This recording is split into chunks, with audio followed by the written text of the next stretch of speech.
Everyone, welcome back to our channel Chandra's home world. ಈ ಒಂದು ವಿಡಿಯೋದಲ್ಲಿ ಸಂಜೆಯಿಂದ ನೆಕ್ಸ್ಟ್ ಡೇ ಬೆಳಗ್ಗೆವರೆಗೂ ಕೂಡ ರೂಟೀನ್ ಯಾವ ರೀತಿ ಇರುತ್ತೆ ಅನ್ನೋದನ್ನ ಶೇರ್ ಮಾಡ್ತಾ ಇದ್ದೀನಿ. ಆದಷ್ಟು ವಿಡಿಯೋನ ಎಲ್ಲೂ ಸ್ಕಿಪ್ ಮಾಡ್ದಿರಾ ಕೊನೆವರೆಗೂ ನೋಡ್ತಾ ಹೋಗಿ. ಸಂಜೆ ಸುಮಾರು 6 ಗಂಟೆ ಆಗಿದೆ. ಮಕ್ಕಳನ್ನ ಡ್ಯಾನ್ಸ್ ಕ್ಲಾಸ್ಗೆ ಬಿಟ್ಟು ಈಗ ಮನೆಗೆ ಬರ್ತಾ ಇದ್ದೀನಿ. ಈವ್ನಿಂಗ್ ಸ್ನ್ಯಾಕ್ಸ್ಗೆ ಬೇಕಾಗಿರೋಂತಹ ಡ್ರೈ ಫ್ರೂಟ್ಸ್, ಲಡ್ಡು ಮತ್ತು ಟೀ ಎಲ್ಲನೂ ಪ್ರಿಪೇರ್ ಮಾಡಬೇಕು. ಸೊ ಫಸ್ಟಿಗೆ ನಾನು ಟೀಗೆ ಇಟ್ಬಿಟ್ಟು ಉಳಿದಿರೋಂಥ ಪ್ರಿಪ್ರೇಷನ್ಸ್ನ ಮಾಡ್ಕೊಳ್ಳೋಣ ಅನ್ನೋದ್ರಿಂದ ಫ್ರಿಜ್ಜಲ್ಲಿಂದ ಹಾಲನ್ನ ತೆಗಿತಾ ಇದ್ದೀನಿ.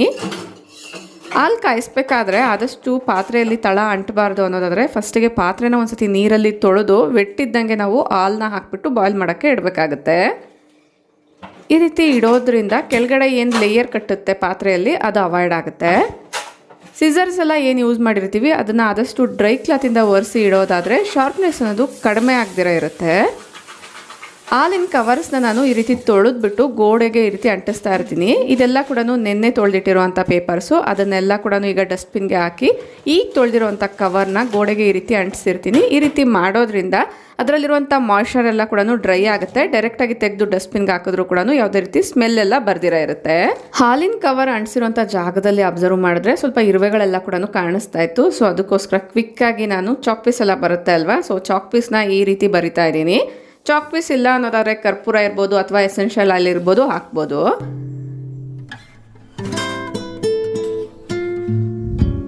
ಸಂಜೆ ಪೂಜೆ ಎಲ್ಲ ಮಾಡಿದಾದ್ಮೇಲೆ ನೆಕ್ಸ್ಟ್ ಡೇ ಪೂಜೆಗೋಸ್ಕರ ದೀಪಗಳೆಲ್ಲ ಕೂಡ ವಾಶ್ ಮಾಡಿ ಈ ರೀತಿಯಾಗಿ ಇಟ್ಟಿದ್ದೀನಿ.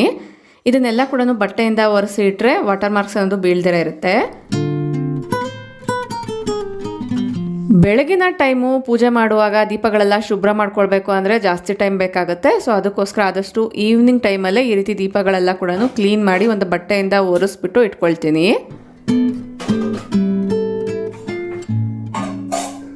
ಮಿಲ್ಕ್ ಎಲ್ಲ ಬಾಯ್ಲ್ ಆಗಿದೆ. ಇನ್ನೊಂದು ಪಾತ್ರೆಯಲ್ಲಿ ನಾನು ಸ್ವಲ್ಪ ಕ್ವಾಂಟಿಟಿಯಲ್ಲಿ ಹಾಲನ್ನು ಹಾಕ್ಕೊಂಡು ಟೀ ಅನ್ನೋದು ಮಾಡ್ಕೊಳ್ತಾ ಇದ್ದೀನಿ. ಆದಷ್ಟು ಮಿಲ್ಕ್ನ ನಾವು ಪರ್ಫೆಕ್ಟಾಗಿ ಬಾಯ್ಲ್ ಮಾಡಿ ಪೂರ್ತಿ ತಣ್ಣಗಾದ್ಮೇಲೆ ಫ್ರಿಜ್ಜಲ್ಲಿ ಇಟ್ಕೊಂಡ್ರೆ ಬೆಟರು. ಇಲ್ಲ ಅನ್ನೋದಾದರೆ ಈಗ ಸಮ್ಮರ್ ಸೀಸನ್ ಆಗಿರೋದ್ರಿಂದ ಬೇಗನೆ ಒಡೆದೋಗೋ ಚಾನ್ಸ್ ಇರುತ್ತೆ. ಇನ್ನೊಂದು ಕಡೆ ಸ್ಪೈಸ್ ಕಂಟೈನರ್ಸ್ ಎಲ್ಲ ಕೂಡ ನಾನು ವಾಶ್ ಮಾಡಿ ಇಟ್ಟಿದ್ದೆ, ಪೂರ್ತಿ ಡ್ರೈ ಆಗಿದೆ. ಕೆಲವೊಂದು ಸ್ಪೈಸಸ್ನ ಅದರಲ್ಲಿ ಸ್ಟೋರ್ ಮಾಡಿಕೊಂಡು ಈ ರೀತಿ ಆರ್ಗನೈಸ್ ಮಾಡ್ಕೊಳ್ತಾ ಇದ್ದೀನಿ.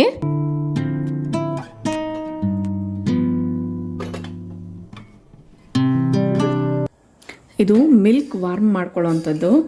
ಬಿಸಿ ನೀರಾದರೆ ಬೇಗನೆ ಕಾಯಿಸ್ಕೊಳ್ಬೋದು, ಅಥವಾ ಕಾಫಿ ಟೀ ಏನಾದರೂ ಬಿಸಿ ಮಾಡ್ಕೊಳ್ಬೇಕು ಅಂದರೆ ಕ್ವಿಕ್ಕಾಗಿ ಬಿಸಿ ಆಗಿಬಿಡುತ್ತೆ. ಬಟ್ ನಾವು ಇದರಲ್ಲಿ ಕಾಫಿ ಟೀನ ಸ್ವಲ್ಪ ಹೊತ್ತು ಕುದಿಸ್ಕೊಳ್ತೀವಿ ಅನ್ನೋದಾದರೆ ಬೇಗ ಉಕ್ಕಿ ಬರೋ ಚಾನ್ಸ್ ಇರುತ್ತೆ. ಆದಷ್ಟು ಕೇರ್ಫುಲ್ಲಾಗಿ ನೋಡಿಕೊಂಡು ಮಾಡ್ಕೊಳ್ಬೇಕಾಗತ್ತೆ. ಅದರ್ವೈಸ್ ನೀವು ಬೆಳಗ್ಗೆನೇ ಬಿಸಿ ನೀರು ಕುಡಿತೀರಾ ಅನ್ನೋದಾದರೆ ಇದರಲ್ಲಿ ವಿತಿನ್ ಸೆಕೆಂಡ್ಸಲ್ಲೇ ನೀವು ಬಿಸಿ ಮಾಡ್ಕೊಂಬಿಡ್ಬೋದು. ನೋಡೋಕ್ಕೆ ತುಂಬ ಕ್ಯೂಟಾಗಿದೆ, ಒಂದು ಚೊಂಬು ರೀತಿ ಅನಿಸುತ್ತೆ. ಇದನ್ನು ತುಂಬ ಮಲ್ಟಿಪರ್ಪಸ್ ಆಗಿ ಕೂಡ ಯೂಸ್ ಮಾಡ್ಕೊಳ್ಬೋದು. ಸೊ ಅದಕ್ಕೋಸ್ಕರ ತರಿಸ್ಕೊಂಡಿದ್ದೀನಿ. ನೀವು ಪರ್ಟಿಕ್ಯುಲರ್ ಆಗಿ ಟೀ ಕಾಫಿ ಮಾಡೋಕ್ಕೆ ಬೇಕು ಅನ್ನೋದಾದರೆ ಬೇರೆದು ಟೀ ಪಾಟು ಅಥವಾ ಸಾಸ್ ಪಾಟ ತೊಗೊಂಡ್ರೇ ಬೆಟರು. ಇದಾದರೆ ಜಸ್ಟು ಬಿಸಿ ಮಾಡ್ಕೊಳ್ಳೋಕ್ಕಾದರೆ ತುಂಬ ಕಂಫರ್ಟಬಲ್ ಆಗಿದೆ.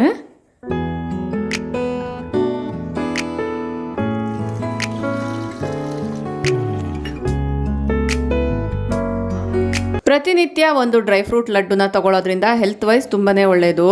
ತುಂಬ ಸರಿ ನಾನು ಆಗಾಗ ಶೇರ್ ಮಾಡ್ತಾನೆ ಇರ್ತೀನಿ. ಈ ಸರಿ ಕೂಡ ನಾನು ಕೆಲವೊಂದು ಡ್ರೈ ಫ್ರೂಟ್ ಲಡ್ಡುನ ಮಾಡ್ಕೊಳ್ತಾ ಇದ್ದೀನಿ. ಸ್ವೀಟ್ನೆಸ್ಗೆ ನಾನಿಲ್ಲಿ ಖರ್ಜೂರನ ಆ್ಯಡ್ ಮಾಡ್ತಾ ಇದ್ದೀನಿ. ಇಲ್ಲಿ ತೊಗೊಂಡಿರುವಂತಹ ಎಲ್ಲ ಇಂಗ್ರೀಡಿಯೆಂಟ್ಸಿಂದ ಕೂಡ ನಮ್ಮ ಹೆಲ್ತ್ಗೆ ಒಳ್ಳೆ ಬೆನಿಫಿಟ್ಸ್ ಅನ್ನೋದು ಇದೆ. ಫ್ಲಾಕ್ ಸೀಡ್ಸ್ ಇರ್ಬೋದು, ವಾಲ್ನಟ್ಸ್ ಇರ್ಬೋದು, ಬಾದಾಮ್, ಗೋಡಂಬಿ, ಕಡಲೆ ಬೀಜ ಎಲ್ಲ ಕೂಡ ತೊಗೊಂಡಿದ್ದೀನಿ. ಬಟ್ ಇಲ್ಲಿ ಒಂದು ಟ್ರಿಕ್ನ ಹೇಳ್ತಾ ಇದ್ದೀನಿ. ಬಾದಾಮ್ನೆಲ್ಲ ಕೂಡ ನಾವು ಸ್ಲೈಸಸ್ ಆಗಿ ಕಟ್ ಮಾಡ್ಕೊಳ್ಬೇಕು ಅಂದಾಗ ನಾನು ವಿಡಿಯೋದಲ್ಲಿ ತೋರಿಸ್ತಾ ಇದ್ದೀನಲ್ಲ ವೈಟ್ ಕಲರ್, ಸೊ ಆ ರೀತಿ ಚಾಪರ್ ಇದ್ದರೆ ಈಸಿಯಾಗಿ ಈ ರೀತಿ ಫ್ಲೇಕ್ಸ್ ಅನ್ನೋದು ಮಾಡ್ಕೊಳ್ಬೋದು. ಇದೇ ಥರನೇ ನಾನು ಎಲ್ಲ ಬಾದಾಮ್ನ ಕೂಡ ಈ ರೀತಿ ಕಟ್ ಮಾಡ್ಕೊಂಡಿದ್ದೀನಿ. ಅದೇ ನಾವು ಚಾಕುವಿಂದ ಕಟ್ ಮಾಡೋದಾದರೆ ತುಂಬ ಕಷ್ಟ ಆಗುತ್ತೆ. ಇದರ ಪೂರ್ತಿ ರೆಸಿಪಿನ ನಾನು ಶಾರ್ಟ್ಸ್ ವಿಡಿಯೋದಲ್ಲಿ ಹಾಕ್ತೀನಿ. ಸೊ ಆದಷ್ಟು ಇವತ್ತಿನ ಸಂಜೆ ಅಥವಾ ನಾಳೆ ಒಳಗಡೆ ಶಾರ್ಟ್ಸ್ ಅನ್ನೋದು ಬರುತ್ತೆ. ಇಂಟ್ರೆಸ್ಟ್ ಇರೋರು ಚೆಕ್ ಮಾಡ್ಬೋದು. ಎಲ್ಲ ಡ್ರೈ ಫ್ರೂಟ್ಸ್ ಲಡ್ಡುನ ಈ ರೀತಿಯಾಗಿ ಮಾಡ್ಕೊಂಡಿದ್ದೀನಿ. ಬಟ್ ಲಡ್ಡೂಸ್ ಮಾಡಬೇಕಾದ್ರೆ ಸ್ವಲ್ಪ ಜಾಸ್ತಿ ಕ್ವಾಂಟಿಟಿಯಲ್ಲಿ ಮಾಡಿದಾಗ ಲಾಸ್ಟಿಗೆ ಏನು ಲಡ್ಡೂಸ್ ಇರುತ್ತೆ ಅದು ಉಂಡೆಗೆ ಬರಲ್ಲ. ಆ ಟೈಮಲ್ಲಿ ಈ ರೀತಿ ನೀವು ಒಂದು ಪ್ಯಾನಲ್ಲಿ ಸ್ವಲ್ಪ ತುಪ್ಪನ ಹಾಕ್ಕೊಂಡು ಆ ಪೌಡರ್ನೆಲ್ಲನೂ ಚೆನ್ನಾಗಿ ಈ ರೀತಿ ಬಿಸಿ ಮಾಡ್ಕೊಳ್ಬೇಕಾಗತ್ತೆ. ಈ ರೀತಿ ಮಾಡೋದ್ರಿಂದ ಬಿಸಿಗೆ ಮತ್ತು ಆ ಒಂದು ತುಪ್ಪನ ಹಾಕಿರೋಂಥ ಕನ್ಸಿಸ್ಟೆನ್ಸಿಗೆ ಲಡ್ಡು ಅನ್ನೋದು ಚೆನ್ನಾಗಿ ಉಂಡೆಗೆ ಬರುತ್ತೆ. ಈಗ ಬೇಗ ಬೇಗ ಮಾಡ್ಕೊಳ್ಳೋದಾದರೆ ಪರ್ಫೆಕ್ಟಾಗಿ ಲಡ್ಡೂಸ್ ಅನ್ನೋದು ರೆಡಿ ಆಗಿಬಿಡುತ್ತೆ. ಪೂರ್ತಿ ಡ್ರೈ ಆಯಿತು ಅಂದರೆ ಲಡ್ಡೂಸ್ ಸರಿಯಾಗಿ ಬರಲ್ಲ. ಸೊ ಅದಕ್ಕೋಸ್ಕರ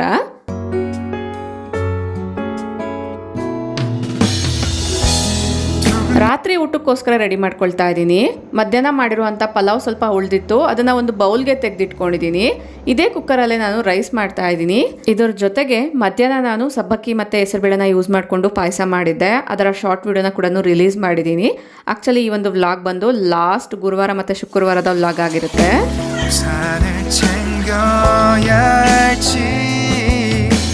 ಈ ಕುಕ್ಕರ್ಸ್ನೆಲ್ಲ ತೋರಿಸಿದಾಗ ಕೆಲವೊಬ್ರು ಇದರ ಲಿಂಕ್ಸ್ ಕೇಳ್ತಿರ್ತೀರಾ. ಆ್ಯಕ್ಚುಲಿ ಈ ಒಂದು ಕುಕ್ವೇರ್ ಎಲ್ಲ ಕೂಡ ಇಂಡಸ್ವೆಲ್ಲ ಬ್ರ್ಯಾಂಡ್ದು. ಇಲ್ಲಿ ನಾನು ಯೂಸ್ ಮಾಡ್ತಾ ಇರೋಂಥ ಕೆಲವೊಂದು ಯುಟೆನ್ಸಿಲ್ಸ್ ಎಲ್ಲ ನಿಮ್ಗೆ ಏನಾದ್ರು ಬೇಕು ಅನಿಸಿದ್ರೆ ಇದರ ಲಿಂಕ್ಸ್ನ ನಾನು ಡಿಸ್ಕ್ರಿಪ್ಷನಲ್ಲಿ ಕೊಟ್ಟಿರ್ತೀನಿ. ಕೆಲವೊಂದು ಲಿಂಕ್ಸ್ ಎಲ್ಲ ಕೂಡ ನಿಮಗೆ ಸ್ಕ್ರೀನ್ ಮೇಲೇ ಪಿಕ್ಚರ್ ಸಮೇತ ಕಾಣಿಸ್ತಾ ಇರುತ್ತೆ. ಸೊ ಆ ರೀತಿ ನೀವು ತೊಗೊಳ್ಳೋದಾದರೆ ನಿಮಗೆ ಫುಲ್ ಅಮೌಂಟ್ ಅನ್ನೋದು ಪೇ ಮಾಡಬೇಕಾಗುತ್ತೆ. ಒಂದು ವೇಳೆ ನಿಮಗೆ ಅಮೌಂಟಲ್ಲಿ ಡಿಸ್ಕೌಂಟ್ ಬೇಕು ಅನ್ನೋದಾದರೆ ನಾನು ಒಂದು ಕೂಪನ್ ಕೋಡ್ನ ಡಿಸ್ಕ್ರಿಪ್ಷನಲ್ಲಿ ಮೆನ್ಷನ್ ಮಾಡಿರ್ತೀನಿ. ಅದನ್ನು ಅಪ್ಲೈ ಮಾಡಿ ತೊಗೊಳ್ಳೋದಾದರೆ ಆಲ್ಮೋಸ್ಟ್ ನಿಮಗೆ 40% ಪ್ಲಸ್ ಎಕ್ಸ್ಟ್ರಾ 12%ವರೆಗೂ ಕೂಡ ಡಿಸ್ಕೌಂಟ್ ಅನ್ನೋದು ಸಿಗುತ್ತೆ. ಇಂಟ್ರೆಸ್ಟ್ ಇರೋರು ಚೆಕ್ ಮಾಡಿ.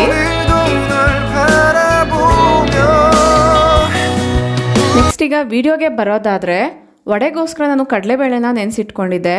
ನೆನೆಸಿಟ್ಟಿರುವಂಥ ಕಡಲೆಬೇಳೆನ ನಾನು ಮಿಕ್ಸಿ ಜಾರಲ್ಲಿ ಹಾಕ್ಕೊಂಡು ತರಿಯಾಗಿ ರುಬ್ಕೊಂಡಿದ್ದೀನಿ. ಈಗ ತರಕಾರಿ ಕೂಡ ಕಟ್ ಮಾಡ್ಕೊಂಡಿದ್ದೀನಿ. ಅಂದರೆ ಈರುಳ್ಳಿ ಮತ್ತು ಕೊತ್ತಂಬರಿ ಸೊಪ್ಪು, ಪುದೀನ ಸೊಪ್ಪು, ಅದ್ರ ಜೊತೆಗೆ ಸ್ವಲ್ಪ ಕರಿಬೇವಿನ ಎಲೆಗಳನ್ನ ಕೂಡ ಕಟ್ ಮಾಡ್ಕೊಂಡಿದ್ದೀನಿ.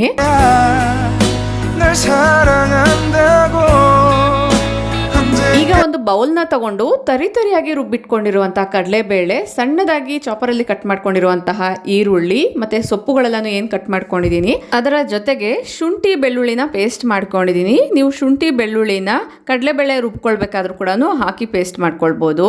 ಇದೆಲ್ಲದನ್ನ ಒಂದರಲ್ಲಿ ಮಿಕ್ಸ್ ಮಾಡಿಕೊಂಡು ಚೆನ್ನಾಗಿ ಕೈಯಲ್ಲೇ ಈ ರೀತಿ ಕಲಸಿಟ್ಕೊಳ್ತಾ ಇದ್ದೀನಿ. ಈಗ ಸ್ವಲ್ಪ ಉಪ್ಪು, ಜೀರಿಗೆ ಪೌಡರು ಮತ್ತು ಖಾರ ಎಷ್ಟು ಬೇಕೋ ನೋಡಿಕೊಂಡು ಚಿಲ್ಲಿ ಪೌಡರು, ಮೇಯ್ನಾಗಿ ಚಕ್ಕೆ ಲವಂಗದ ಪೌಡರ್ನ ಆ್ಯಡ್ ಮಾಡಬೇಕು. ನಾನು ಹುರಿದಿಟ್ಕೊಂಡಿರುವಂಥ ಚಕ್ಕೆ ಲವಂಗದ ಪೌಡರ್ನ ಒಂದು ಕಂಟೈನರಲ್ಲಿ ಹಾಕಿ ಇಟ್ಕೊಂಡಿರ್ತೀನಿ. ಇನ್ನು ಈ ಒಂದು ವಡೆ ಕ್ರಿಸ್ಪಿಯಾಗಿ ಬರೋದಕ್ಕೋಸ್ಕರ ಒಂದು 2 ಸ್ಪೂನಷ್ಟು ಅಕ್ಕಿ ಹಿಟ್ಟನ್ನ ಕೂಡ ಹಾಕ್ಕೊಂಡಿದ್ದೀನಿ. ಅಷ್ಟರಲ್ಲಿ ಇನ್ನೊಂದು ಕಡೆ ನಾನು ರಸಮ್ ಕೂಡ ಮಾಡ್ಕೊಳ್ತಾ ಇದ್ದೀನಿ. ಬಟ್ ರಸಮ್ ಆ್ಯಸ್ ಯೂಶ್ವಲ್ ಎಲ್ಲರೂ ಮಾಡೋ ಅಂಥದ್ದೇ, ಅದಕ್ಕೋಸ್ಕರ ವಿಡಿಯೋನ ಶೂಟ್ ಮಾಡ್ಕೊಂಡಿಲ್ಲ. ಕಾದಿರುವಂತಹ ಒಂದು 2 ಸ್ಪೂನಷ್ಟು ಎಣ್ಣೆನ ಇದರಲ್ಲಿ ಹಾಕ್ಕೊಂಡು ಚೆನ್ನಾಗಿ ಮಿಕ್ಸ್ ಮಾಡ್ಕೊಳ್ಬೇಕಾಗುತ್ತೆ. ಈ ರೀತಿ ಡೀಪ್ ಫ್ರೈ ಎಲ್ಲನೂ ಮಾಡಬೇಕಾದ್ರೆ ಆದಷ್ಟು ನೀವು ಪ್ಯಾನ್ ಅಂತ ತೊಗೊಳ್ಳೋದಾದರೆ ಅಗಲ ಇರೋ ಕಾರಣ ಒಂದೇ ಪ್ಯಾನಲ್ಲಿ ಜಾಸ್ತಿ ವಡೆಗಳನ್ನೋದು ಫ್ರೈ ಮಾಡ್ಕೊಳ್ಬೋದು. ಅಂದರೆ ನೀವು ಯಾವುದೇ ರೀತಿ ಡೀಪ್ ಫ್ರೈ ಮಾಡಬೇಕಾದ್ರೂ ಕೂಡ ಸ್ವಲ್ಪ ಅಗಲ ಇರುವಂಥ ಪಾತ್ರೆನ ಯೂಸ್ ಮಾಡಿದ್ರೆ ಬೆಟರು.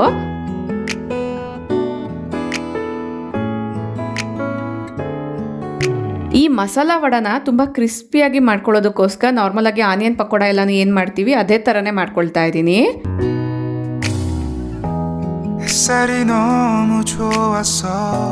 ಒಂದು ಬ್ಯಾಚ್ ರೆಡಿ ಆಗಿದೆ. ಇನ್ನೊಂದು ಬ್ಯಾಚ್ನ ಕೂಡ ನಾನು ಡೀಪ್ ಫ್ರೈ ಮಾಡೋಕ್ಕೆ ಹಾಕ್ಬಿಟ್ಟು ಪಾತ್ರೆಗಳೆಲ್ಲ ಏನು ಯೂಸ್ ಮಾಡಿದ್ದೀವಿ ಟೀ ಮಾಡೋಕ್ಕೆಲ್ಲನೂ ಅದೆಲ್ಲ ಕೂಡ ವಾಶ್ ಮಾಡ್ಕೊಳ್ತಾ ಇದ್ದೀನಿ. ಈ ರೀತಿ ಮಲ್ಟಿ ಟಾಸ್ಕಿಂಗ್ ಮಾಡ್ಕೊಳ್ಳೋದಾದರೆ ಕಿಚನ್ ಎನಿ ಟೈಮ್ ಕೂಡ ನೀಟಾಗಿರುತ್ತೆ. ಅವಾಗಲೇ ಅಬ್ಸರ್ವ್ ಮಾಡಿದರೆ ಗೊತ್ತಾಗಿರುತ್ತೆ. ಅಕ್ಕಿ ತೊಳಿಬೇಕಾದ್ರೆ ನೀರನ್ನ ಒಂದು ಬೌಲಲ್ಲಿ ನಾನು ಸ್ಟೋರ್ ಮಾಡಿ ಇಟ್ಕೊಂಡಿದ್ದೆ. ಈ ಒಂದು ನೀರನ್ನು ಈಗ ನಾನು ಗಿಡಗಳಿಗೆ ಹಾಕ್ತೀನಿ. ಈ ರೀತಿ ಹಾಕೋದ್ರಿಂದ ಇದು ಫರ್ಟಿಲೈಸರ್ ರೀತಿ ವರ್ಕ್ ಆಗುತ್ತೆ. ಗಿಡಗಳು ಕೂಡ ಹೆಲ್ತಿಯಾಗಿ ಗ್ರೋ ಆಗೋ ಚಾನ್ಸ್ ಇರುತ್ತೆ. ಪ್ರತಿ ಸರಿ ಕೂಡ ಅಷ್ಟೇ ಅಕ್ಕಿ ತೊಳಿಬೇಕಾದ್ರೆ ಅಥವಾ ತರಕಾರಿ ಎಲ್ಲನೂ ತೊಳಿಬೇಕಾದ್ರೆ ಆ ಒಂದು ನೀರನ್ನ ಚೆಲ್ದಿರ ಈ ರೀತಿ ಪ್ಲಾಂಟ್ಸ್ಗೆ ಹಾಕೋದ್ರಿಂದ ಒಳ್ಳೆ ಫರ್ಟಿಲೈಸರ್ ಆಗಿ ಅದು ವರ್ಕ್ ಆಗುತ್ತೆ. ಎಲ್ಲ ಪಾತ್ರೆಗಳನ್ನ ಈ ರೀತಿ ವಾಶ್ ಮಾಡ್ಕೊಂಡು ಒಂದು ಡ್ರೈಯಿಂಗ್ ಮ್ಯಾಟ್ ಮೇಲೆ ಹಾಕೊಳ್ತಾ ಇದ್ದೀನಿ.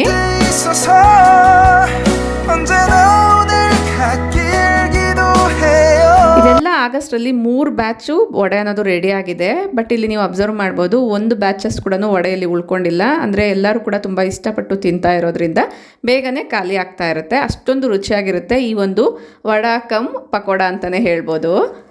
ಊಟ ಎಲ್ಲ ಆದಮೇಲೆ night time kitchen cleaning routine ನಾನು ತೋರಿಸ್ತಾ ಇದ್ದೀನಿ. ಇಲ್ಲೆಲ್ಲ ನೋಡ್ತಿರ್ಬೋದು ನೀವು. ಡೀಪ್ ಫ್ರೈಗೋಸ್ಕರ ಆಯಿಲ್ ಏನು ಯೂಸ್ ಮಾಡಿದ್ದೆ ಅದನ್ನು ಈ ರೀತಿ ಸ್ಟ್ರೈನ್ ಮಾಡಿಕೊಂಡು ಒಂದು ಚೊಂಬಲ್ಲಿ ಹಾಕಿ ಇಟ್ಕೊಳ್ತಾ ಇದ್ದೀನಿ. ಆ್ಯಕ್ಚುಲಿ ಡೀಪ್ ಫ್ರೈ ಮಾಡಿರುವಂಥ ಎಣ್ಣೆನ ಜಾಸ್ತಿ ಯೂಸ್ ಮಾಡಬಾರ್ದು. ಅಂದರೆ ನೆಕ್ಸ್ಟ್ ಡೀಪ್ ಫ್ರೈಗೆ ಇದನ್ನು ಯೂಸ್ ಮಾಡಲೇಬಾರ್ದು.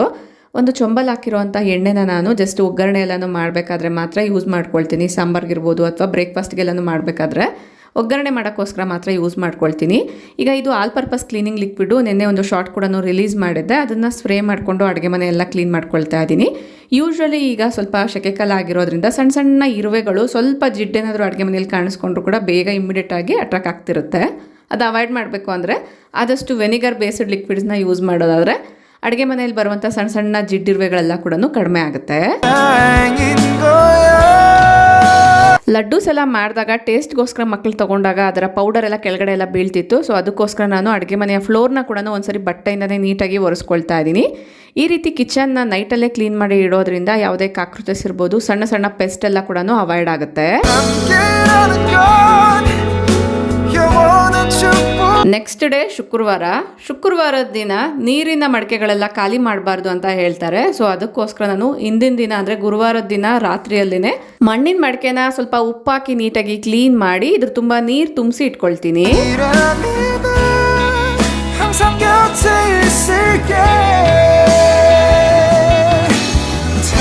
ನೀರಿನ ಮಡಕೆನ ಒಂದು ಚೇರ್ ಮೇಲೆ ಈ ರೀತಿಯಾಗಿ ಇಡ್ತೀನಿ. ಸೊ ಆ ಒಂದು ಏರಿಯಾನ ಕೂಡ ಒಂದ್ಸರಿ ಒರೆಸಿ ಇಟ್ಕೊಳ್ಳೋದಾದ್ರೆ ನೆಕ್ಸ್ಟ್ ಡೇಗೆ ಅದನ್ನ ಆ ಕಡೆ ಈ ಕಡೆ ಮೂವ್ ಮಾಡೋ ಅವಶ್ಯಕತೆ ಇರಲ್ಲ. ಸೊ ಅದಕ್ಕೋಸ್ಕರ ಈ ರೀತಿ ಕ್ಲೀನ್ ಮಾಡ್ಕೊಂಡಿದ್ದೀನಿ.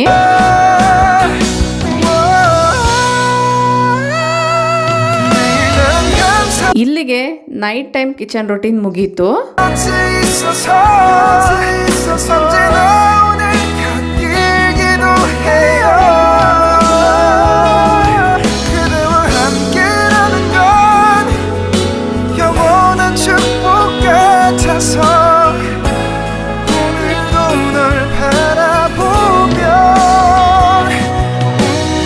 ಇದು ನೆಕ್ಸ್ಟ್ ಡೇ ಮಾರ್ನಿಂಗು.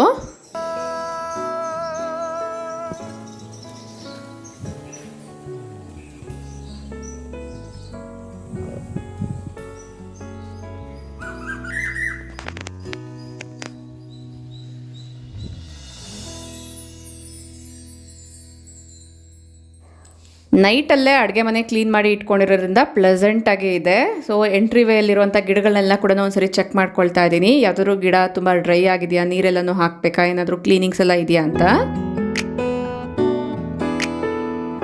ಲಾಸ್ಟ್ ವಿಡಿಯೋಸಲ್ಲಿ ಒಬ್ರು ಕಮೆಂಟ್ ಮಾಡಿದ್ರು, ಪೊರ್ಕೆ ಮರನ ಎಲ್ಲಿ ಸ್ಟೋರ್ ಮಾಡ್ತೀರಾ ತೋರಿಸಿ ಅಂತ. ನೋಡ್ತಿದ್ದೀರಲ್ವಾ. ಸೊ ಈ ರೀತಿ ಒಂದು ಆರ್ಗನೈಸರ್ ತೊಗೊಂಡು ಅದಕ್ಕೆ ನಾನು ಹ್ಯಾಂಗ್ ಮಾಡ್ಕೊಳ್ತೀನಿ.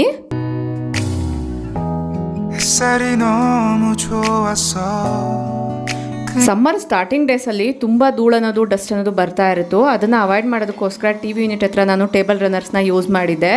ಮಳೆ ಎಲ್ಲ ಆದಮೇಲೆ ಸ್ವಲ್ಪ ಡಸ್ಟ್ ಅನ್ನೋದು ಕಡಿಮೆ ಆಗಿದೆ. ಸೊ ಅದಕ್ಕೋಸ್ಕರ ಅದೆಲ್ಲ ಕೂಡ ರಿಮೂವ್ ಮಾಡಿದ್ದೀನಿ. ಜಸ್ಟ್ ಒಂದ್ಸರಿ ಈ ರೀತಿ ಒಂದು ಡಸ್ಟರ್ನ ತೊಗೊಂಡು ವೈಪ್ ಮಾಡಿದ್ರೆ ಈಸಿಯಾಗಿ ಡಸ್ಟ್ ಎಲ್ಲ ರಿಮೂವ್ ಆಗಿಬಿಡುತ್ತೆ. ಇದು ಮೈಕ್ರೋಫೈಬರ್ ಡಸ್ಟರು. ನಾರ್ಮಲ್ ಬಟ್ಟೆಗಳನ್ನೆಲ್ಲ ಯಾವ ರೀತಿ ವಾಶ್ ಮಾಡ್ಕೊಳ್ತೀವೋ ಅದೇ ರೀತಿಯೇ ವಾಶ್ ಮಾಡೋದು. ಲಾಸ್ಟ್ ವಿಡಿಯೋದಲ್ಲಿ ಇದ್ರ ಬಗ್ಗೆ ಒಬ್ರು ಕಮೆಂಟ್ ಮಾಡಿದ್ರಿ. ಸೊ ಅದಕ್ಕೋಸ್ಕರ ಹೇಳ್ತಾ ಇದ್ದೀನಿ ಅಷ್ಟೇ. ಇದನ್ನು ಎಕ್ಸ್ಟೆಂಡ್ ಕೂಡ ಮಾಡಿಕೊಂಡು ಡೋರ್ಸ್ ಇರ್ಬೋದು ಅಥವಾ ನಾರ್ಮಲ್ ಆಗಿ ಸ್ವಲ್ಪ ಹೈಟಲ್ಲಿರುವಂಥ ವಿಂಡೋಸ್ ಎಲ್ಲ ಏನಿರುತ್ತೆ ಅದೆಲ್ಲ ಕೂಡ ಕ್ಲೀನ್ ಮಾಡ್ಕೊಳ್ಬೋದು.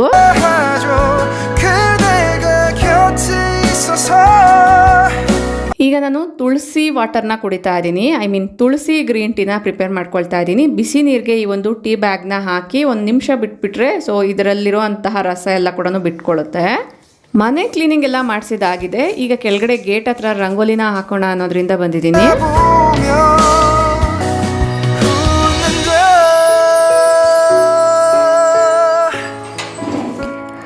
ಹೊಸ್ಲ ಹತ್ರ ಕೂಡ ಒಂದು ತೇವದ ಬಟ್ಟೆಯಿಂದ ನೀಟಾಗೆಲ್ಲ ಒರೆಸ್ಕೊಂಡು ಅರ್ಶಿನ ಕುಂಕುಮನ ಹಚ್ತಾ ಇದ್ದೀನಿ. ಇದಕ್ಕೆ ಸಂಬಂಧಪಟ್ಟಿರುವಂಥ ಶಾರ್ಟ್ಸ್ನ ಕೂಡ ನಾನು ಅವತ್ತಿನ ದಿನನೇ ರಿಲೀಸ್ ಮಾಡಿದ್ದೆ.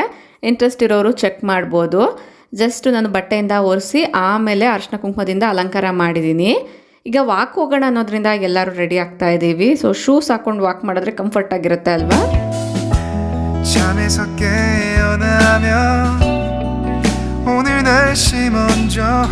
ಲಾಸ್ಟ್ ಟೈಮು ಫಾರೆಸ್ಟ್ಗೆ ಈ ರೀತಿ ವಾಕ್ ಹೋಗ್ತೀವಿ ಅಂತ ಹೇಳಿದಾಗ ಎಲ್ಲಿ ಬರುತ್ತೆ ಅದು ಅಡ್ರೆಸ್ಸು ಅಂತೆಲ್ಲ ಕೇಳಿದ್ರಿ. ಸೊ ಅದಕ್ಕೋಸ್ಕರ ಇಲ್ಲಿ ಬೋರ್ಡ್ ತೋರಿಸ್ತಾ ಇದ್ದೀನಿ.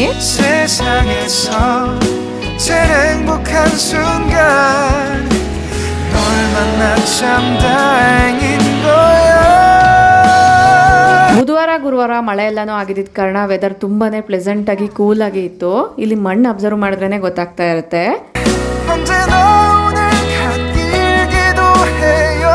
ಫಾರೆಸ್ಟ್ ಅಲ್ಲಿ ವಾಕ್ ಮಾಡೋದ್ರಿಂದ ಒಳ್ಳೆ ಆಕ್ಸಿಜನ್ ಅನ್ನೋದು ಸಿಗುತ್ತೆ. ಮರಗಳ ಮಧ್ಯದಲ್ಲಿ ವಾಕ್ ಮಾಡೋದ್ರಿಂದ ಬಿಸಿಲು ಡೈರೆಕ್ಟ್ ಆಗಿ ಬೀಳದೆ ಇರೋ ಕಾರಣ ಸ್ವಲ್ಪ ಜಾಸ್ತಿ ವಾಕ್ ಮಾಡಿದ್ರು ಕೂಡ ಸ್ವೆಟ್ ಆಗ್ದಿರಾ ಮತ್ತೆ ಸ್ಟ್ರೆಸ್ ಕೂಡ ಆಗ್ದಿರಾ ಇರ್ತೀವಿ.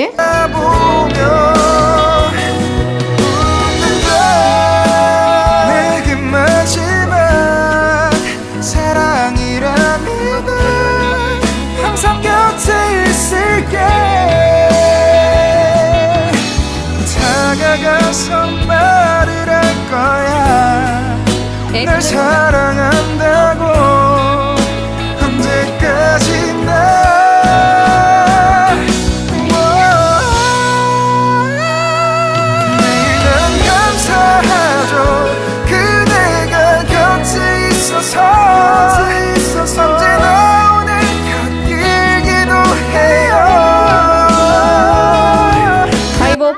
ಒಂದು ನ್ಯಾಚುರಲ್ ವ್ಲಾಗ್ ನಿಮ್ಮೆಲ್ಲರಿಗೂ ಇಷ್ಟ ಆಗಿದೆ ಅಂತ ಅಂದ್ಕೊಳ್ತೀನಿ. ಇಷ್ಟ ಆದರೆ ಈಗಲೇ ಒಂದು ಲೈಕ್ ಮಾಡಿ, ನಿಮ್ಮ ಫ್ರೆಂಡ್ಸ್ ಆ್ಯಂಡ್ ಫ್ಯಾಮಿಲಿ ಜೊತೆಗೂ ಶೇರ್ ಮಾಡಿ. ನೀವು ಇನ್ನೂ ಸಬ್ಸ್ಕ್ರೈಬ್ ಮಾಡ್ಕೊಳ್ದಿರೋ ನಮ್ಮ ಚಾನಲ್ನ ವಿಸಿಟ್ ಮಾಡ್ತಾ ಇದ್ದರೆ ಕೂಡಲೇ ಸಬ್ಸ್ಕ್ರೈಬ್ ಮಾಡ್ಕೊಳ್ಳಿ.